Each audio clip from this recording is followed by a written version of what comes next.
अगर हम आपसे पूछें कि किस पार्टी का चुनाव चिन्ह सीटी यानी विजिल है, तो शायद आपको बताना मुश्किल होगा। या हम पूछें कि किस राज्य की टीवी के पार्टी है, तो शायद आपको बताना मुश्किल होगा। चूँकि ये पार्टी ही बनी थी 2 साल पहले, इस पार्टी का ही निर्माण हुआ था, इस पार्टी का गठन हुआ था।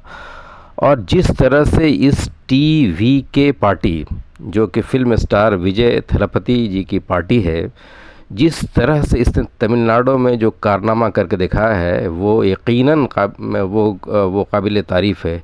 जिसकी हम जितनी तारीफ़ कर सकते हैं वो बहुत कम है। सिर्फ 2 साल पहले ये पार्टी बनी और 2026 के चुनाव में जो इलेक्शन, असेंबली वाला इलेक्शन था, इसी में ही इस पार्टी का चुनाव चिन्ह डिसाइड हुआ, विजिल सिटी।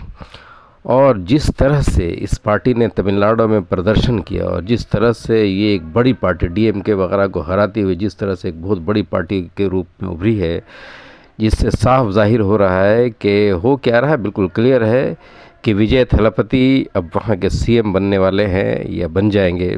उनके एक साफ छवि, 3 दशकों का फिल्मी करियर और महज 51 साल की उम्र में जिस तरह से उन्होंने फ़िल्मी जगत के साथ साथ वहाँ के तमिलनाडु के लोगों के दिलों पर जो राज किया है, वो दिखाता है कि भारतीय गंगा जमनी तहज़ीब का जो उन्होंने मिसाल कायम किया है, वो यकीनन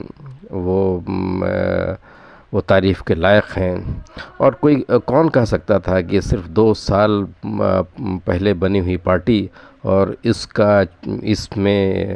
इस चुनाव में 2026 के असेंबली चुनाव में इस तरह से इतना ज़बरदस्त प्रदर्शन होगा।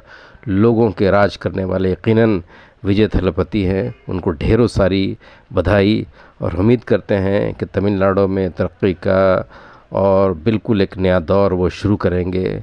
Thank you so much for being with me. Have a nice day.